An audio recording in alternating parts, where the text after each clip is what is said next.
Hi, Woody here for The Insider, and today I'm joined by two of our really experienced editors, Vern Gowdie, editor of the Rum Rebellion Daily E-Letter and the paid service, the Gowdie Letter, and the very recently launched VIP service, the Gowdie Advisory. And then we also have Money Morning's Ryan Dinse, editor of the Exponential Stock Investor Service and the premium services, Extreme Crypto Trader and the $1 Billion Breakout Trader. So welcome, guys. Thanks for joining me. Now, on the surface, it kind of looks like we have two diametrically opposed viewpoints to the markets between you guys, and I guess in some respects we do. If you tuned in last week, you'll know that Ryan's bag is zeroing in on exponential trends, one of which are the developments in the world of Bitcoin and blockchain. Vern, on the other hand, has a much bigger focus right now on wealth conservation and protection, and I think the key takeaway from our talk a couple of weeks ago, Vern, can be summed up quite simply, really, and that is you're much more concerned about the return of your capital as opposed to the return on your capital. But on the other hand, you're also actually more similar than many people might realize, and that's something I wanted to touch on and get to into just a moment. But first, I really would like to read an interesting reader email, which I think may speak volumes for what many readers are probably feeling and experiencing right now. And hopefully you guys will have some answers. So the idea for this conversation was really inspired by this email from an insider reader called Adrian. So I'm just going to read it out loud so that we know what it's all about. Stock prices are too high. Many more people and businesses are to go down. This recovery will take years. That's what he's sure of. We need financial advice. I'd rather pay for that than lists of shares to buy and watch. I subscribe to Exponential Stock Investor, nod to Ryan there, Australian Small Cap Investigator, and Greg's service, Crisis and Opportunity. And I'm also still working. I am now sitting on cash. But when do I get back in and buy, and which shares? You guys have a lot of knowledge and understanding of the markets and experience too. I have invested a little into a pretty well-known fund, Platinum, with a stop loss in place. He likes it because I like it because it's easy. There are other funds similar to Warren Buffett's Berkshire. Are there other funds similar to Warren Buffett's Berkshire here in Australia? I have cashed up rental property and cash flow rental property with debt too. How should I best structure that? I must be Mr. Average amongst your subscribers with not quite enough financial knowledge. Paying for tailor-made financial advice is simply too costly and not maybe cost effective. Now, there are quite a few things to address and talk about here, and I thought we could get both of your takes on some of the questions for everyone's benefit. But it seems to me there's a common overarching problem that many people are seeking an answer to, and that is a big dissatisfaction with mainstream investment advice. And this is where I guess your similarity comes in, and I'd like to get both of your perspectives. Vern, you ran your own very successful financial planning business for many years. And Ryan, I know your background, this is your background too, and you have some thoughts on this as well. So where do you think this dissatisfaction stems from? Vern, should we start with you? Yeah, thanks, Woody. It's a long question. I think the Royal Commission kind of touched on that. You know, the worst part of the industry, that dissatisfaction, is that the model has this inherent conflict of interest in there, or there was, because of the institutional ownership of the majority of planners or planning groups. You know, they had a finger in a lot of pies to drive product into the back end, you know, to drive funds into their institutional products. So there's that conflict of interest. And the other thing is, the industry is not called funds management for nothing. You know, they have to manage funds, and it's from that there's a clip of the ticket that, you know, in various percentages that flow back to the parties within that chain, you know, be it the advisor, be it the institutional owner, be it the dealer group. So there is an inherent drive towards product, and that's good while product is working, that particular product in that. We still there? Yeah, we lost you for like a moment. Yeah, because it's cutting out this Zoom. So that's good while the particular, but then there's, you know, as I said, this need for product all the time and to bring it to market. And I think people are a little bit wary of that conflict now. There's been enough data over time, and people have had enough experiences to feel a little bit wary about the advice. And don't forget, not a lot of institutions or planners really saw what we were seeing. This debt build up, the instability in the system. It was a coattail ride for the industry, because markets were going up and products were performing and balance funds were doing what they were doing. But underneath it all, there was, in my opinion, the stability was leading to instability. And so the industry didn't pick it. And now now that chapter's closed, we're going into a vastly different environment. And we'll touch on that shortly. And how are you going to navigate your way through it? If at the back end of all this, it's about product rather than genuine advice, how are people going to be led through this successfully?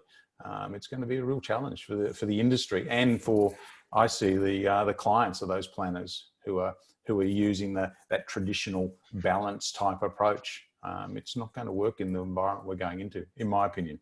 Yeah, what do you think, Ryan? I mean, Vern kind of came out of this industry, I think, around on or at the same time you were going into it, but you come to the same conclusion. He was on the way out, I was on the way in. Yeah. 2007, I got into it. So yeah, I was selling. You were selling. Yeah. Entering a new phase of my career. Yeah. What a baptism of fire, mate. Straight into a GFC, would you believe? So yeah. Great timing from my perspective. But look, I suppose coming in from that perspective, I caught the tail end of a bull market, and it was exciting times, and I really loved the industry itself. And look, my experience of financial advice is that most planners, actually 99% of the time, are trying to do the right thing by their clients. The problem they've got, like you said, is the system within which they work in. It constrains them.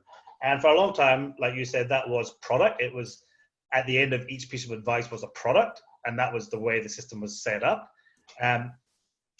Then later on, post the GFC, the regulatory hurdles became immense. And of course, regulation can have good things to it as well. And there was, the 1% of issues that arise with financial advice. But the problem with the regulations now is that many advisors are scared to do anything different, to stick their head above the parapet and suggest, for example, like Vern has, that the things are building up to a crash. Even if you thought that as an advisor these days, you couldn't say that, because one, you don't want to stand out from the industry because that's bad for business. Secondly, from a regulatory point of view, you would have to justify that in your notes, and that is a lot of work. To try and justify that kind of thing to one client is a very hard thing to be able to do. So the incentives for the mainstream financial advice industry have sort of coalesced around a one-size-fits-all approach, because it's just a lot easier as a business to run it that way. If the whole market goes down, well, look, everyone else is in the same boat. So, if the market goes up, everyone's happy and paying fees, and that seems to be the approach. So to sort of receive independent viewpoints or different viewpoints is very hard in the mainstream advice, and that's just the way the system seems to evolve, and that's part of the reason I got out of it. 7 years later. It was very hard to use your own brain. The second point I would make, which is a more philosophical level, is that advice, everyone thinks different. Each client you see as a financial advisor thinks differently. But like I said, the model is designed as a one-size-fits-all approach. So it's like the advice system it's like the person has to fit the advice rather than advice fit the person. And I sort of came to the conclusion in the world of advice that the best person to manage their own financial strategy was the person themselves. That doesn't mean there's not a lot of value that can be added from having good advisors, though. For example, I'll give you a very brief example, but let's say someone had some free cash flow and was thinking whether to put more into the super and claim a tax deduction, or to pay off their mortgage quicker. Now, a good advisor could weigh up the pros and cons of that approach pretty well and explain to someone in a easy to understand way on what are the pros and cons of each approach. But ultimately, it's up to that person to decide which approach to take. And the financial advice industry sort of presumes there's a right answer out of that. And there's not really, because the future is inherently unknowable. And it will depend on the individual person's perspective on things as well. So I think that's the missing part in the advice world, is that the many shades of grey and the individual perspectives aren't taken into account. And I think that's what a lot of people are crying out for. They want knowledge and they want to understand what are the possibilities, but ultimately they want to be able to make the decision for themselves. You would agree with that, right, then? Without a bias, yes. You know, Mm. here's the advice. Again, it's, you know, it may or may not prove to be accurate, but if it's delivered with good intent, good logic, you know, and there's a rationale behind it, and saying, okay, this is what I would do. So the way I always approach it is, what would I be telling a family member? So if I was an older person, what would I be telling my dad, or, you know, my brothers or sisters, or my children, you know, the advice. And that may or may not involve a product, but at the end of the day, it should be a product that is, you know, going to suit their needs, and rather than has some sort of benefit to the person recommending that. So the only truly independent model you can have is where you operate on an hourly fee basis as an advisor. You know, you come on in like an accountant or a solicitor and say, okay, I'll do that work, and here's a bill for $500 or $1,000 or whatever it is to seek that advice, and then for someone to go away and do that. But that's not how the model works. And that model is generally, there are some fee-for-service advisors, but it's generally too expensive for the average person to access, you know, unless you've got... Well, yeah, too expensive on an upfront, on that, because they get a bill, but they don't realise that what's Correct, the bill cost. You know? Yeah, the value for money might be there, of course, but and the upfront cost, sometimes it's just prohibitive for people. Yes. Yeah. Well, if I was in practice now, I honestly, I'd have to be charging $500, $600, $700 an hour for the advice to make it worthwhile to be there. Now, again, as you say, people would balk at that. And then if you tell them to just go away and put their money in the bank because I think there's a big storm coming, they go, I just paid that guy $1,000 to tell me to put my money in the bank. Yeah. God, what a waste of money that was, you know. So again, the perceived value won't be seen until after the event, you know. But it's funny you say that, Vern, because it kind of links into the conversation we were having before we hit record. So the first part of Adrian's question was, when do I get back in and buy, right? Okay. Now, and that kind of chimes with, we all know what your advice is right now, and that is to stay on the sidelines. So perhaps we can explore that side of the conversation a bit more. So okay. Yeah, I'll share the screen here. It was part of a video I did for founding members on Tuesday about some very good charts I got there. But and I'll get into that.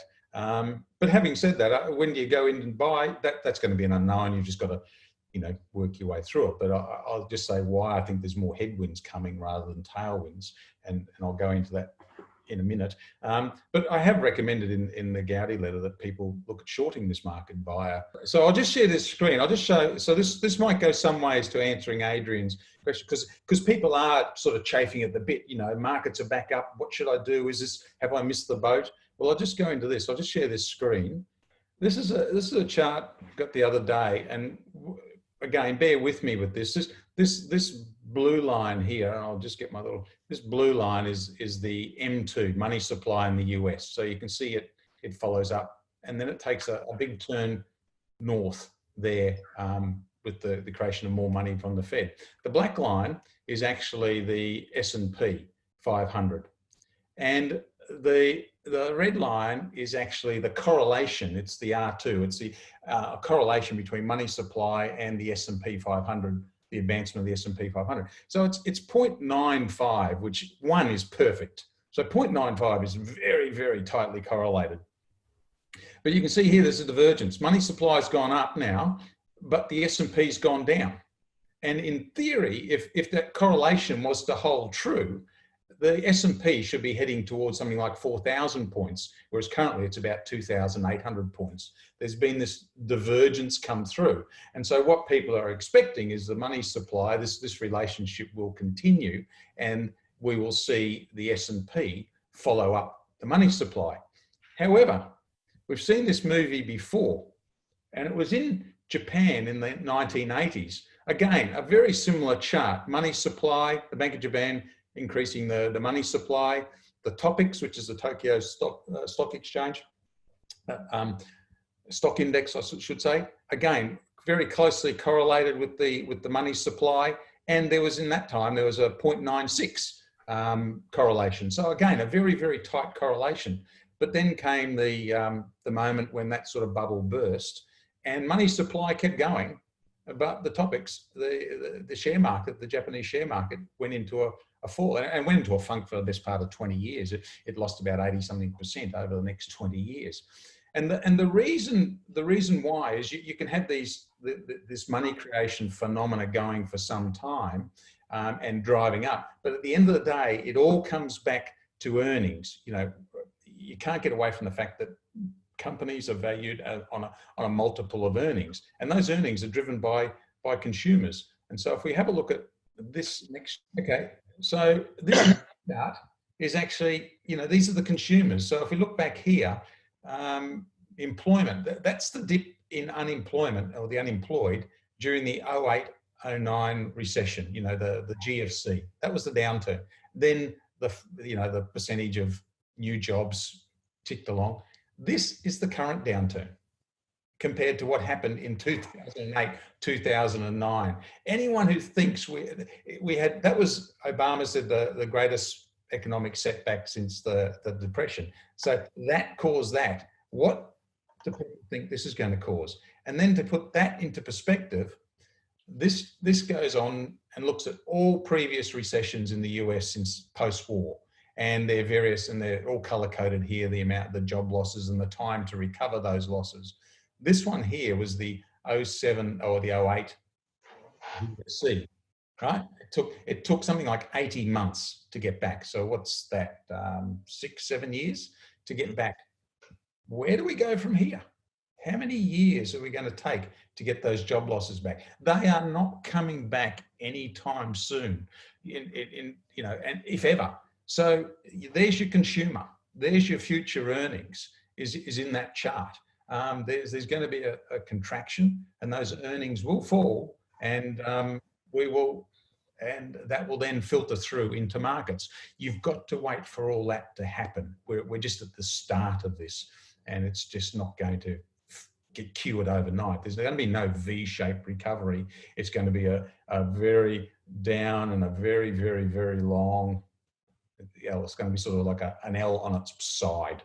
What do you think to that, Ryan? Because I know this is where you kind of got arrived at your points by the same background, but you've probably come to a different conclusion, I'd have thought, right?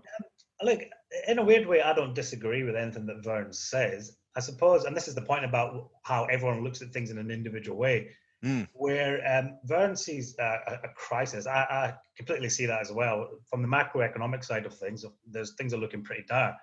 But I look at things in terms of collision points. These are moments in time when big changes occur. And from these collision points in history, huge opportunities arise as well. And that comes through the process of change. So the services I run are obviously more on the speculative end, exponential stock investor, trading service. But I don't think I've ever said to anyone, and I actually make this point pretty clear in my services, the services I run, you should only have as much in that part of your portfolio as suits your own personality. So it could be very, very small amounts. But I always think there's a place in anyone's portfolio, even a conservative person, even if it's a small part, to think about how the world's going to change and how it's going to look in the future.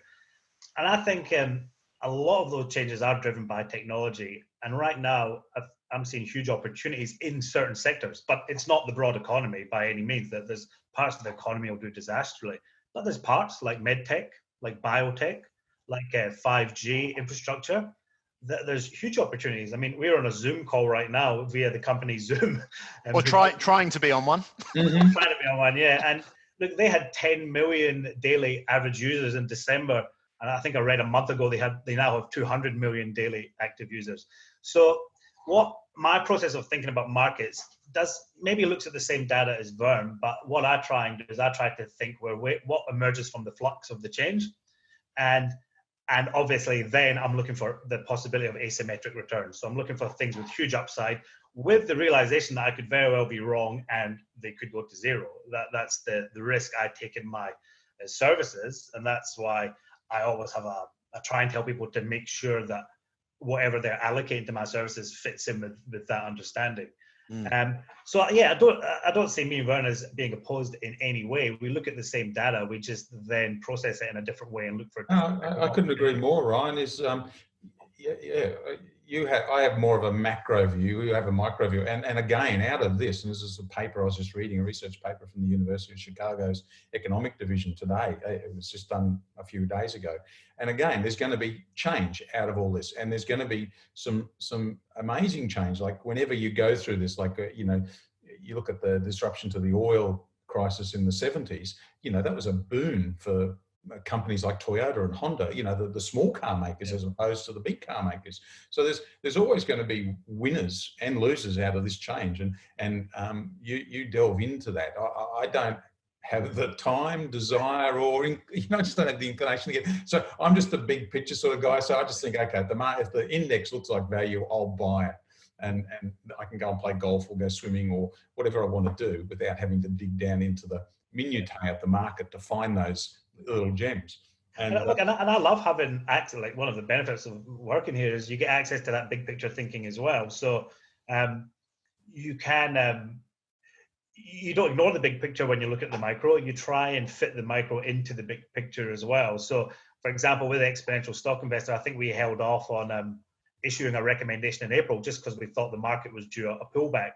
And we've actually got a triple header recommendation we're just sitting on right now, but we're just waiting for a little bit of the timing because the market volatility is so great that timing is a little bit more important now, even if you don't need to get it absolutely correct with the type of trends I'm looking at. But if you can get in 40% cheaper tomorrow than you could yesterday, well, why not? So I think any investor, and it comes back to what we're talking about advice, is you can get different perspectives, and then you can get big picture stuff, you can get individual stock analysis, you can get trading advice.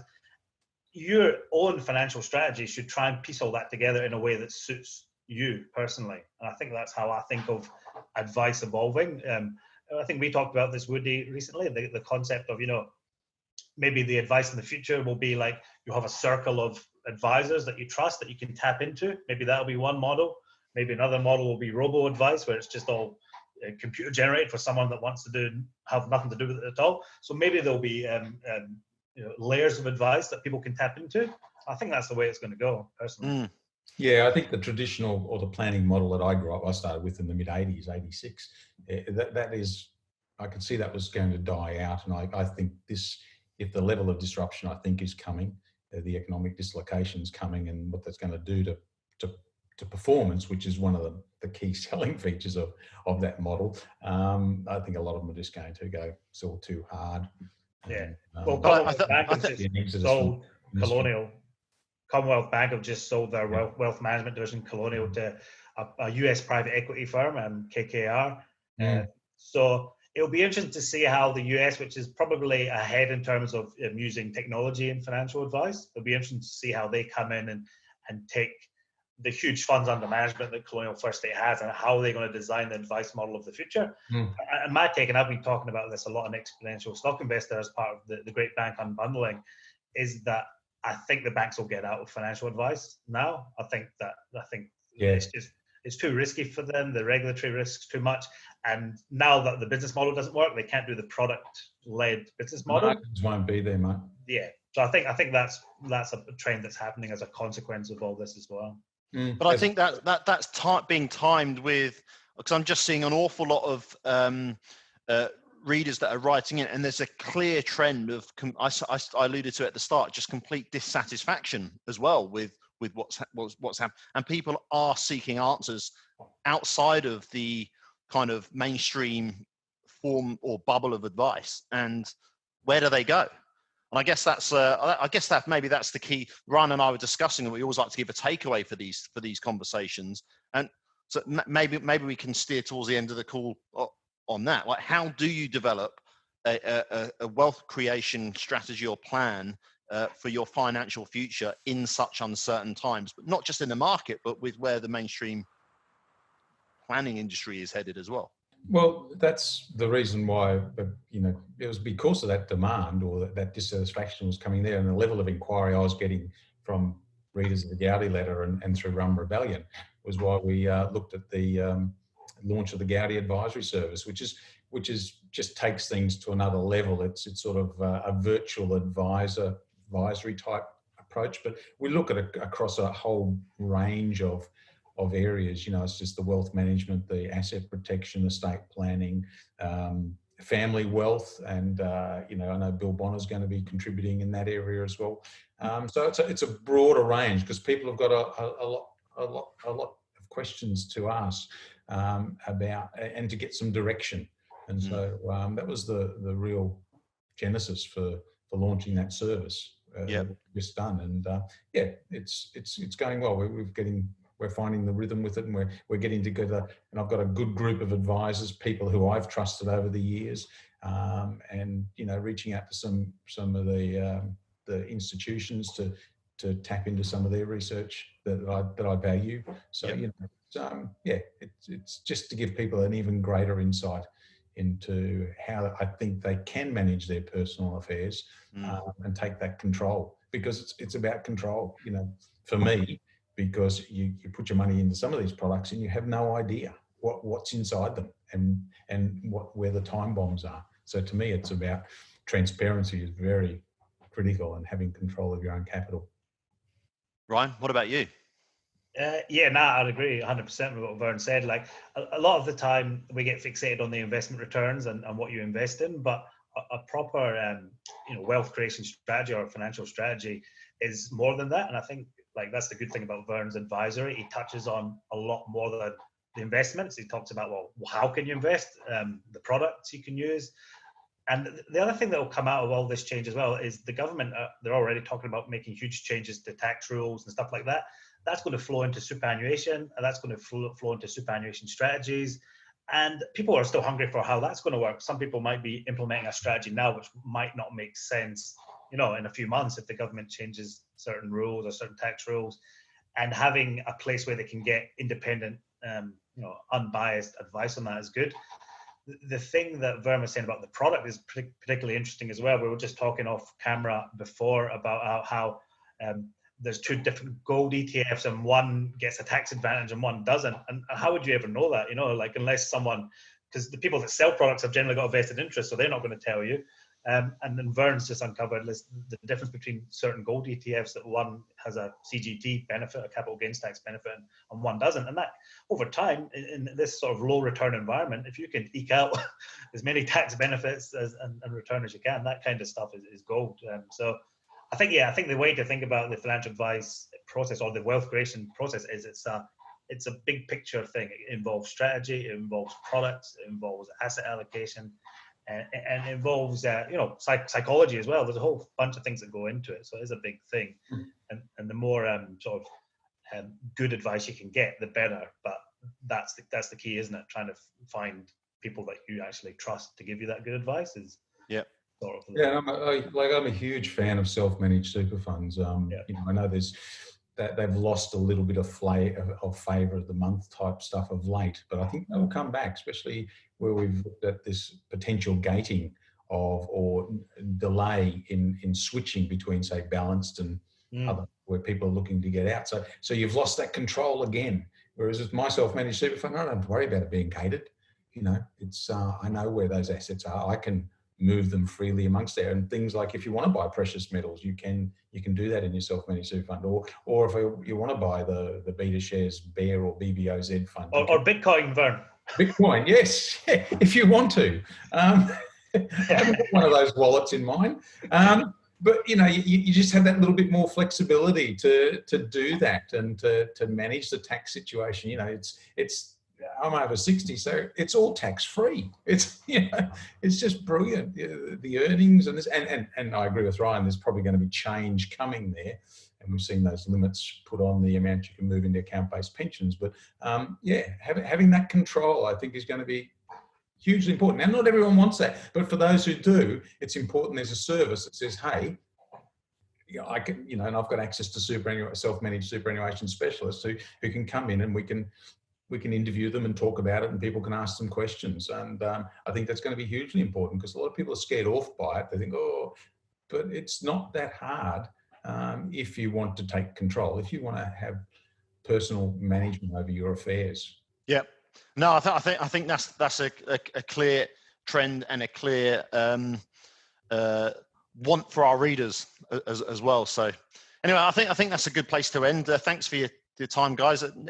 You mentioned your VIP, your new service, Vern. We're going to have some details for everyone about that next week, hopefully. But I guess that the key takeaway also that there's really two kinds of profitability, isn't there? There's one there's more money in your wallet. Of course, we all want that, but the second goes a little bit deeper, and it's about learning how to take control yourself and kind of using what's between our ears really to learn as much as we can and get access to great minds and with great ideas. And I guess that's really what we hope to do as we develop the Insider each week too. So thanks for your contribution, guys, and thanks for tuning in if you're listening in. Cheers. Cheers, really. Thanks, Woody. Thanks, Ryan. Yeah, see you, man. Cheers.